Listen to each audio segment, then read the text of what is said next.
Who do you think decides whether you live or die? Most of you would say it's fate. But in our world, a pandemic-ridden world, it's Big Pharma, a bunch of companies that make vaccines and medicines. They decide who lives and who dies. And that makes them dangerously powerful. Let me explain how. Omicron cases are rising. There is talk of vaccines and boosters. By all indications, booster shots will be a regular feature in our lives.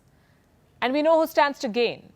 Big Pharma. They're rolling in money. They're blackmailing governments. They're fueling inequity. They're setting arbitrary terms and conditions, jacking up prices, pushing secret deals. And yet we have little choice but to take their vaccines. That is the kind of power they wield. Which is why I say, in today's world, Big Pharma decides whether you live or die. How did they acquire this power? How dangerous can they be? And why is no government stopping them? That's what we'll discuss today. Hello and welcome to Gravitas Plus. I'm Palki Sharma Upadhyay and I have some stories for you. We'll start with the story of Martin Shkreli. This man, he used to be America's most hated man. What did he do? Sold this drug, Daraprim, an important weapon in the fight against malaria. Also another serious infection caused by HIV. There was a time when this drug, Daraprim, cost $13.50. Then Martin Shkreli entered the scene. He bought the manufacturing license for Daraprim and jacked up prices by 5,000%. You heard that right, 5,000. So the medicine that sold for $13.50 started selling for $750. People were furious. Patients, doctors, lawmakers, everyone protested. But Shkreli could not care less. I know you're smiling, but I'm very serious, sir. And I truly believe, are you listening? Yes. Eventually, the law prevailed. Shkreli was convicted for securities fraud, sent to 7 years in jail. Recently, he paid $40 million to settle allegations of price gouging. And this is a man who did not even make drugs for a living. He managed a hedge fund. When asked about the price gouging, he said, "I would have raised the prices higher and made more profits." Now, you have to understand where he comes from. As a hedge fund manager, his primary duty was to make money for his investors. Shkreli was driven by profit. He represented a system that puts profits above lives, a system that wants to make money off illnesses, and a system that influences everyone. I'm talking about Big Pharma. They have unrivaled power, the power to push dangerous drugs into the market, the power to influence politicians and regulators, and the power to maximize profits at the cost of patients. How does Big Pharma do this? With tools like misinformation. Case in point, America's opioid epidemic. What is an opioid? It is a painkiller. It affects you just like heroin. It blocks the feeling of pain, which is why it is habit-forming. It's easy to get hooked to opioids. Earlier, doctors in the US kept a tight watch on opioid prescriptions. But in the 1990s, Big Pharma sensed an opportunity. They began pushing an idea, a simple idea. They said opioids are not addictive. Big Pharma sent sales representatives to doctors across the US. Their mission was quite simple: convince doctors, make them prescribe heavier doses of opioids. The masters of this art were Purdue Pharma. Their opioid drug was called OxyContin. Purdue claimed OxyContin did not cause addiction. It was a lie.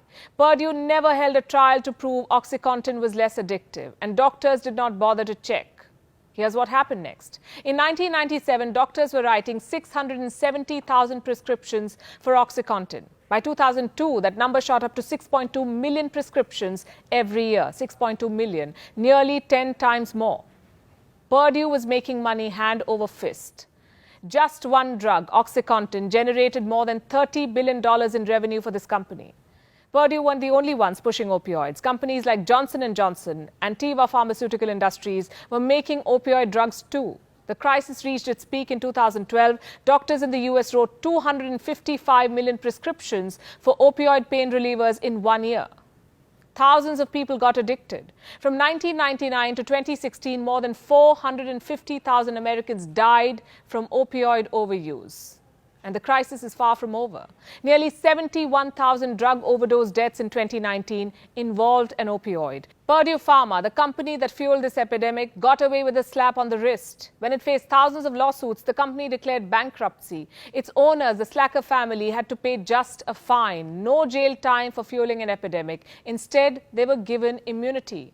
The Slackers piggybacked off the bankruptcy. Before declaring bankruptcy, in fact, they shifted close to $11 billion in cash out of Purdue. When the settlement was finalized, they paid just $4.5 billion. What a convenient exit. Can it be worse than this? Yes, it can. Big Pharma has the influence to push unproven cures with some help from their regulator friends. And that's exactly what happened in the case of Aduhelm. Last year, the US Food and Drug Administration approved this drug. Aduhelm is made by a company called Biogen. It was sold as a landmark treatment for Alzheimer's. The treatment was introduced at a price of $56,000 a year. Does it even work? There is little evidence that it does. The drug was first assessed by an FDA advisory committee. This committee has 11 members. None of them wanted this drug approved. Now, usually the FDA just goes along with these advisors, but in this case it did not. To their surprise, Aduhelm was approved.